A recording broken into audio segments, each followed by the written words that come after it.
जब इंसान बहुत कुछ कर रहा होता है ना, तब उसको शायद ये नहीं पता चल रहा होता है कि वो सही कर रहा है कि वो गलत कर रहा है।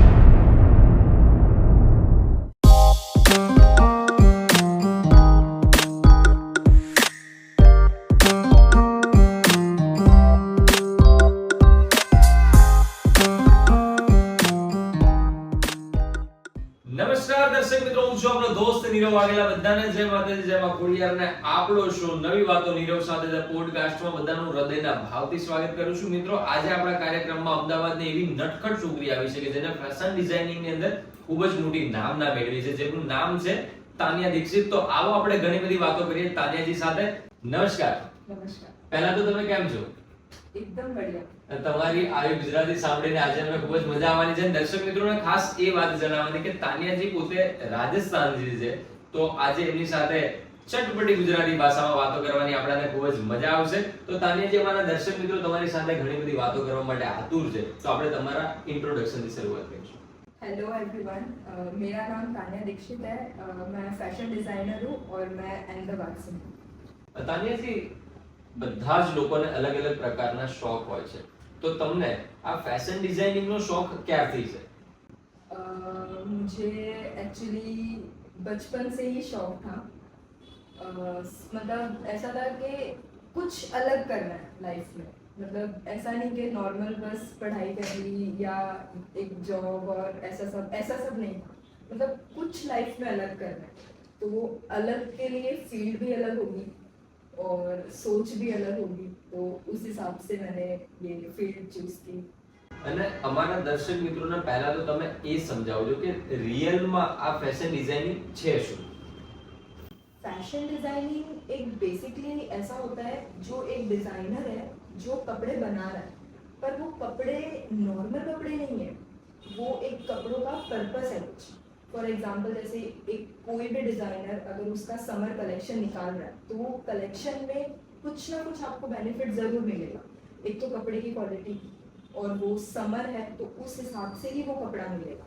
जैसे पसीने को एब्जॉर्ब कर रहा है वो, और आपको ज़्यादा उसमें डिटेलिंग नहीं है, आप उसके साथ बहुत ज़्यादा फ्रेंडली हो चुके कपड़े के साथ, बहुत ज़्यादा कंफर्ट हो चुके आप उस कपड़े के साथ, तो एक डिज़ाइनर ऐसा मार्केट में जाता है कि आप उसके साथ बहुत ज़्यादा एक कंफर्ट फील करो, ना कि मतलब एक नॉर्मल कुर्ता हो गया या ऐसा कुछ फैब्रिक हो गया।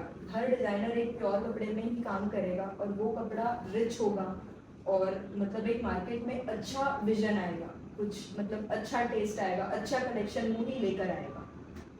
તો તમે આ ફેશન ડિઝાઇનિંગની પાછળ કેટલો સમય આપ્યો છે? समय में ऐसा है कि 5 साल मैंने इसकी पढ़ाई की है, फिर उसके बाद बस लग पड़े हैं, ऐसा है। पहले जॉब की है 1 साल पूरा प्योर, और बस उसके बाद घर से थोड़ा बहुत एग्जीबिशन से लगा के सब सेल वहाँ से लेके फिर धीरे धीरे एक आज यहाँ पे पहुँचे हैं सर। તો તાનિયાજી, તમારે અહીંયા સુધી પહોંચવા માટે સ્ટ્રગલ કેટલી કરવી પડી છે?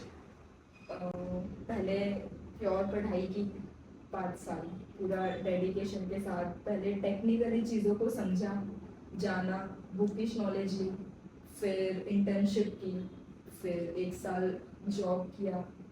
जॉब जब ख़त्म होने वाली थी उससे पहले ही एग्जीबिशन बुक कर लिया था मैंने, और मेरे हाथ में कुछ भी नहीं था। मतलब ऐसा था, डिस्प्ले के लिए एक कपड़ा भी नहीं था। फिर 1 तारीख को मैंने छोड़ा, सितंबर 1। उसके बाद से 18, 19, 20 को एग्जीबिशन था मेरा। फिर मैंने वो कैलकुलेट किया था दिमाग में कि मेरे पास 18 दिन है, तो 18 दिन में अगर मैं रोज़ के, उस टाइम पे क्या था, नवरात्रि का फेस्टिवल चल रहा था, तो अपने यहाँ पे अहमदाबाद में नवरात्रि का कलेक्शन बहुत अच्छा रहता है, तो उस टाइम पे मैंने रोज़ के डेली 2 चनिए निकाले थे, घर से ही स्टार्ट किया था। तो उस टाइम पे कुछ 30 चनिए बन गए थे खाली इन 18 दिनों में। फिर वो मैंने एग्जीबिशन लगाया था, बोडकदेव में लगाया था मैंने, तो वहाँ से मुझे धीरे धीरे रिस्पॉन्स अच्छा मिला। हालांकि मेरे पास डिस्प्ले करने के लिए खाली सिर्फ और सिर्फ 30 ही चीज़ें थी, सिर्फ 30, सिंगल 30। फिर वहाँ से मुझे क्लाइंट्स मिले। फिर स्टार्टिंग मैंने स्टिचिंग से की थी, नॉर्मल एक कुर्ता स्टिच, नॉर्मल एक ब्लाउज की स्टिचिंग। तो उसमें तब ऐसी रेट थी 200 रुपये, 400 रुपये, 100 रुपये, 300 रुपये ऐसे करके। और मैं तब कुछ ऑफिस नहीं थी और कुछ एक वर्कशॉप नहीं था उस टाइम पे। तो मैं खुद ही मतलब उनके घर उनको जा के एंटरटेन कर रही थी और खुद ही मैं मतलब कपड़ा भी मैं ही ला रही थी और सब कुछ मैं ही कर रही थी। और हालांकि मुझे मिल कितने रहते 200 रुपये, सिर्फ और सिर्फ 200 रुपये। ये 1 साल जैसा मेरा पूरा चला। फिर उनको डिलीवरी देने मुझे जाना पड़ता था भोपाल, वस्त्रापुर, मतलब वस्त्राल से भोपाल वस्त्रापुर सिर्फ 400 रुपये लेने, और उसमें से 200 रुपये का तो मेरा पेट्रोल जल जा रहा था। ये 1 साल ऐसी जर्नी चली।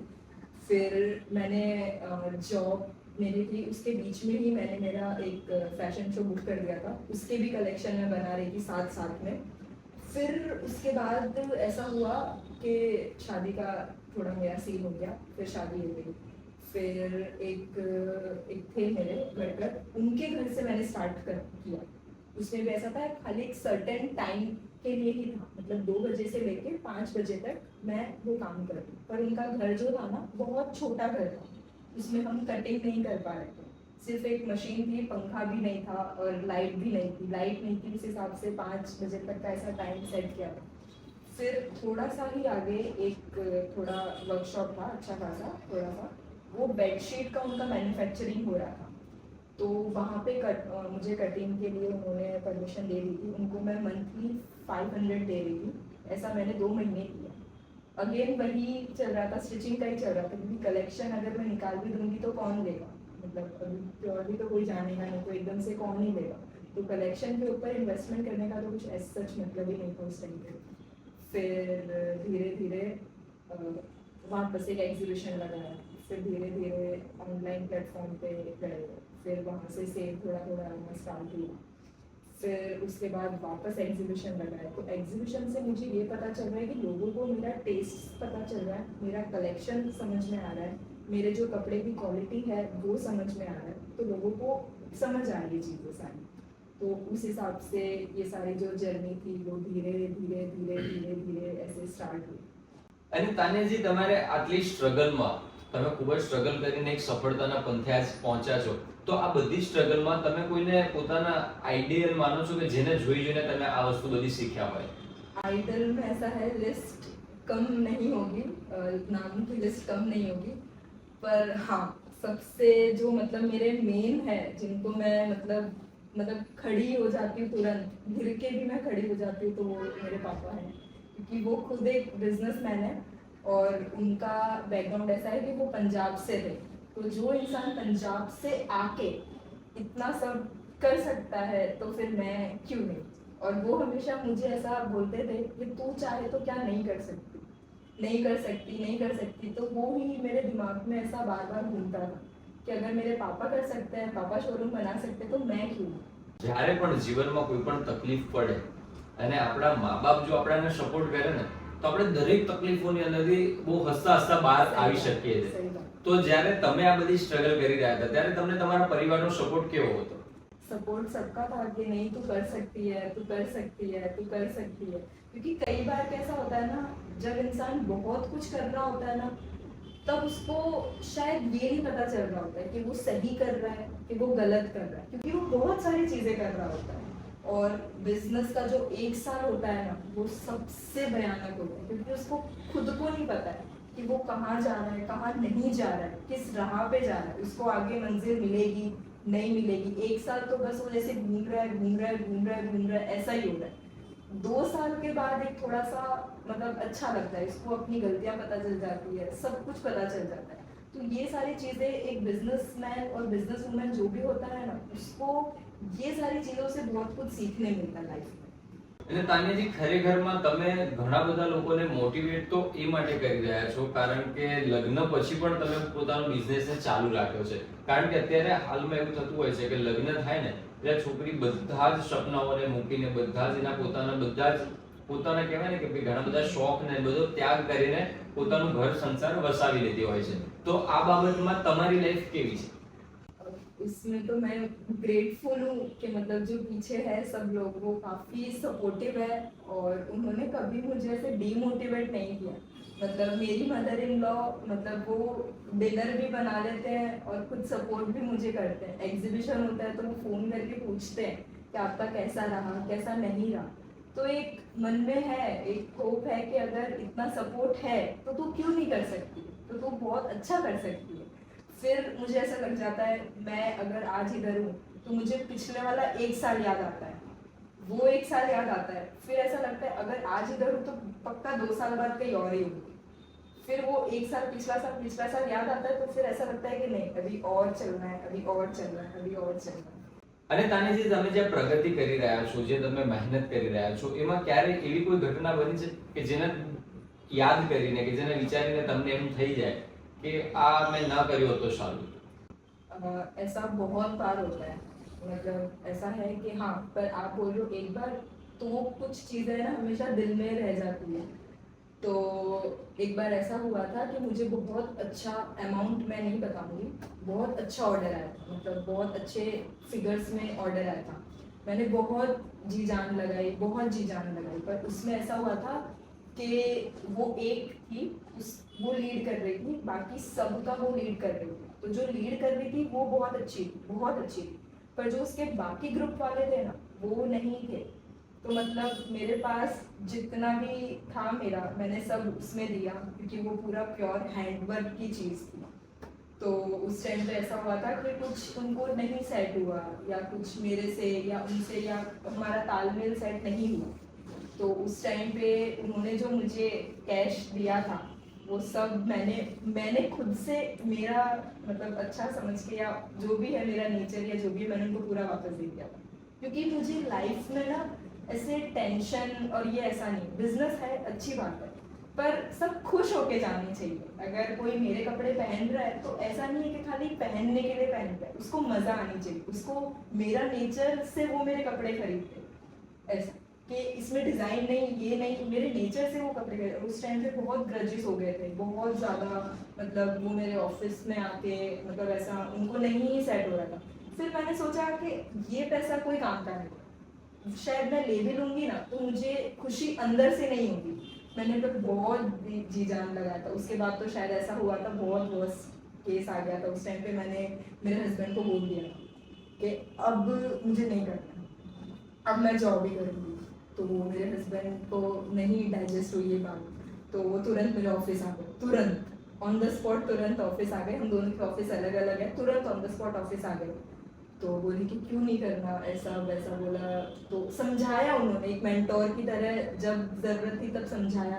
तो अगर उस टाइम पे अगर वो नहीं समझाते तो शायद ऐसा आज कुछ अलग केस होता। અને તાનેજી અમારા દર્શક મિત્રોને તમે એ જણાવજો કે કોઈ પણ વ્યક્તિને ફેશન ડિઝાઇનર બનવું હોય તો એ કેવી રીતે બની શકે છે? फैशन डिजाइनिंग एक बुक से नॉलेज कभी नहीं आई।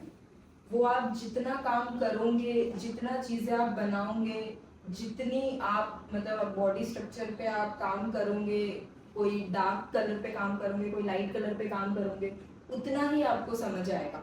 क्योंकि फैशन डिजाइनिंग एक लिमिट नहीं है, क्योंकि हमें हर दिन कुछ मार्केट में नया देना होता है। हर बार कलेक्शन अलग अलग निकालना पड़ता है, कलर अलग अलग निकालना पड़ता है। बहुत सारी चीज़ें हैं जो सेम टू सेम और कॉपी नहीं कर सकते हैं।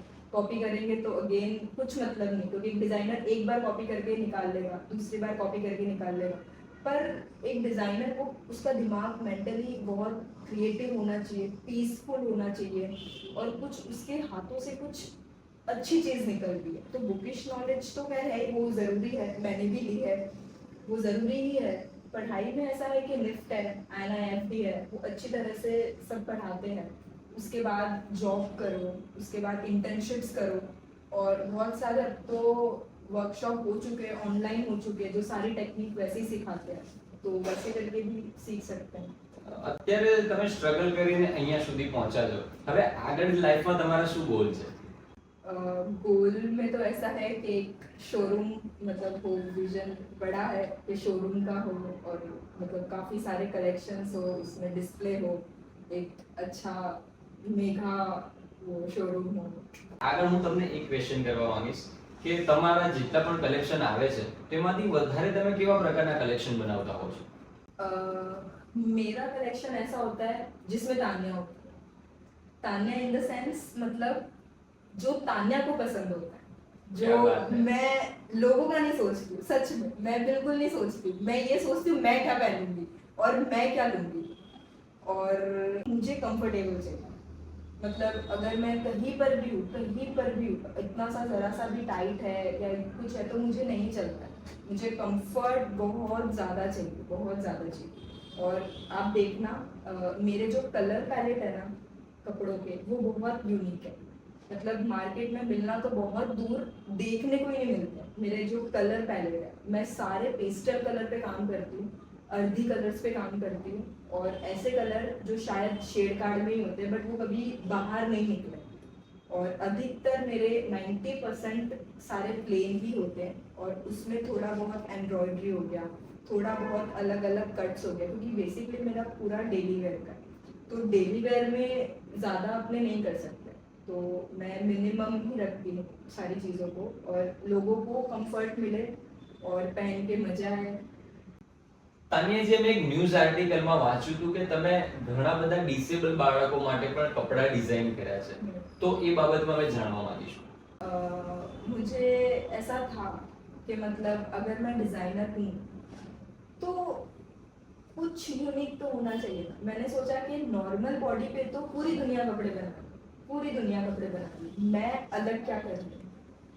तो उस टाइम पे फिर मैंने सोचा कि मैं कुछ ऐसा लाती हूँ मार्केट में जो डिसेबल बच्चे हैं उनको हेल्पफुल हो, उनको डेली वेयर में उनके हाथ वाथ मतलब वैसे नहीं होते तो वो इजीली वेयर कर सके, खुद से ही वेयर कर सके, कुछ हेल्पफुल हो। इसलिए मैंने ऐसे लाए थे जिसमें मैंने वेल्क्रो टेप का यूज़ किया था, जिससे वो इजीली खोल सकते थे। मतलब ऐसा नहीं था कि पूरा ऊपर से ही वो निकाले, वो अपने हाथ से ही ऐसा खोले। तो वो वेल्क्रो टेप से यूज़ करके मैंने किया था, क्योंकि मुझे ऐसा था अगर मेरी स्टडी है, मेरा जो भी पैशन है, अगर वो किसी को काम नहीं आ रहा तो ये सब कुछ भी मतलब नहीं है, लाइफ में कुछ भी मतलब नहीं है। तो मैंने ऐसा सोचा कि मैं उनको कुछ अच्छा दे पाऊँ, उनको कुछ हेल्पफुल मिल पाए। તાનિયાજી, અત્યાર સુધીમાં તમે કેટલા એક્ઝિબિશન કર્યા છે? एग्जीबिशन मैंने 4 किए हैं, ज़्यादा अभी नहीं किए, 4 किए। તાનિયાજી, તમે યંગ એજની અંદર તમારા બિઝનેસને ખૂબ જ સારા લેવલ પર પહોંચાડ્યો છે, તો કોઈ પણ વ્યક્તિને એનો એક બિઝનેસ એક સારા લેવલ પર પહોંચાડવો હોય તો એમાં કઈ બાબતોને ધ્યાન પર રાખવી પડતી હોય છે? सबसे पहले तो ऐसा है कि लोग बाग है ना आजकल के टाइम पे, जहाँ तक मैंने देखा है, गिव अप बहुत जल्दी कर देते हैं। मतलब आपने शायद सुना भी होगा कि 2 साल अरे उसने किया था अब नहीं कर रहा है, 1 साल उसने किया था अब वो नहीं कर रहा है। तो ऐसा बिल्कुल भी कोई ना करे तो ज़्यादा सही है। और इन्वेस्टमेंट में थोड़ा सा हाथ अगर वो बंद रखे तो ज़्यादा सही है, क्योंकि मेरा गोल ऐसा था कि अगर मैं 50 रुपये लगा रही हूँ तो मेरे पीछे मेरे हाथ में 100 रुपये होने बहुत ज़्यादा ज़रूरी है। क्योंकि अगर मैंने सारे लगा दिए या उसका 20% या 30% भी लगा दिया, फिर पता चला कि उसका साइड इफेक्ट मुझे नेक्स्ट डे पड़ रहा है। क्योंकि एकदम से अपनी इन्वेस्टमेंट करेंगे तो उसका बिजनेस में तो उसका रिजल्ट एकदम से नहीं है, रातों रात नहीं है कि भाई सोने का पेड़ है लगा दिया और उग गया, ऐसा बिल्कुल भी नहीं। अगर आपके पास अमाउंट है तो उसको सोच समझ के आप 20% पहले डालो, 20 का अगर आपको 10% हो रहा है तो उसके बाद आप नेक्स्ट डे उसका आप 30% डालो। धीरे धीरे करके एक लेवल इन्वेस्टमेंट का अमाउंट अगर बढ़ाए, ये सब चीज़ें अगर किसी ने कंट्रोल कर ली या वो कर लिया और गिव अप नहीं किया तो वो पक्का आगे जाएगा। તાનિયાજી, તમે મૂળ રાજસ્થાનથી છો તો તમને ગુજરાત પ્રત્યે કેટલો પ્રેમ છે? बहुत ज़्यादा है। और ऐसा है यहाँ पे बेसिकली गरबा, जो क्योंकि कैसा है शायद हमारे यहाँ पे गरबा ऐसा इतना नहीं ऐसे होता है, तो यहाँ के लोगों को बहुत पसंद है और हर ओकेजन पे ही गरबा हो जाता है। અહીંયા ગુજરાતની તો એક ખાસિયત છે કે તમારે નવરાત્રી હોય, હોળી હોય કે કોઈ પણ તહેવાર હોય, ગરબા તો રમવાના છે। તો એવી રીતે ગુજરાતની સાથે તમે કમ્પેરિઝન કરવા જાઓ તો રાજસ્થાન પ્રત્યે કેટલો પ્રેમ છે? ये यार थोड़ा मुश्किल हो जाएगा, दोनों ही अपनी अपनी जगह पे सही है। दिमाग राजस्थान है और दिल गुजरात है। अब क्या इससे बात ज्यादा है, क्या क्या बोलूं? बात है, क्या बात है। તાનિયાજી, તમે આટલી સફળતાના પંથે પહોંચ્યા છો તો તમે ધર્મમાં કેટલું માનો છો? धर्म में ऐसा है कि मैं कर्मा में मानती हूँ। मतलब अगर जो भी मैं इस यूनिवर्स को या इस दुनिया को अगर मैं जो भी दूंगी तो एक मुझे उसका एक बैक मिलेगा। मैं फॉर एग्जांपल मैं जिस किसी के साथ भी मैं जैसी हूँ वो एक मेरा पूरा व्यक्तित्व पूरा तानिया को रिप्रेजेंट करता है। फॉर एग्जांपल जैसे अगर मैं आपके साथ हूँ, मैं कैसे बात कर रही हूँ आपसे, मैं लोगों से कैसे बात कर रही हूँ, तो उसका कहीं ना कहीं मुझे बैक मिलेगा। तो मैं कर्मा में ज़्यादा बिलीव करती हूँ। और पूजा पाठ में ऐसा है कि जितनी करो उतनी कम है। और मानो तो सब कुछ है, नहीं मानो तो एक मूर्ति है, बस ऐसा है। एक श्रद्धा होनी चाहिए, चाहे वो किसी के भी प्रति हो, चाहे वो आपके काम के प्रति हो, चाहे वो आपके माता पिता के प्रति हो, पर एक श्रद्धा जरूर होनी चाहिए। क्योंकि मुझे ऐसा लगता है अगर कोई इंसान कर्म से बंधा होगा ना तो वो एक डिसिप्लिन वाला जरूर होगा। उसको एक डर हो कि अगर मैं कुछ ऐसा करूंगा तो मुझे इसका बैक जरूर मिलेगा। तो एक अगर ये चीज होगी ना तो लाइफ में बैलेंस जरूर रहेगा। અમારા દર્શક મિત્રોને એ જણાવજો કે તમારા કોઈ પણ ક્લોથ્સ એમને ખરીદવા હોય તો એ ક્યાંથી મળી શકે છે? व्हाट्सएप पे ऑर्डर आप दे सकते हो, इंस्टाग्राम पे आप दे सकते हो, और ऑनलाइन प्लेटफॉर्म है जैसे कि मीशो, फ्लिपकार्ट, अमेजोन, ये सब पे भी आप ऑर्डर दे सकते हो आपको। और अगर व्हाट्सएप से अगर आप डायरेक्ट कनेक्ट होंगे तो आपको अच्छे डिस्काउंट मिलेंगे। क्योंकि बाकी थर्ड प्लेटफॉर्म है उस पर मैं गारंटी नहीं देती हूँ कि उसमें मिलेंगे या नहीं मिलेंगे, बट हाँ फॉर श्योर अगर आप व्हाट्सएप पे ऑर्डर दे रहे हो तो आपको डेफिनेटली डिस्काउंट एक अच्छी रेट में मिलेगा। તો તાનિયાજી ખરેખર તમને મળીને અમને ખૂબ જ મજા આવી, તમારી સ્ટ્રગલ થી લઈને તમારી સફળતા સુધીની સફરને સાંભળીને ખૂબ જ મજા આવી અને અમારા દર્શક મિત્રોને આ પોડકાસ્ટ ખરેખરમાં ખૂબ જ હેલ્પફુલ થશે। અને દર્શક મિત્રો આવી જ રીતે આપણે ઘણા બધા આર્ટિસ્ટોને મળતા રહીશું, તો ત્યાં સુધી બધાને જય માતાજી, જય મા ખોડિયાર।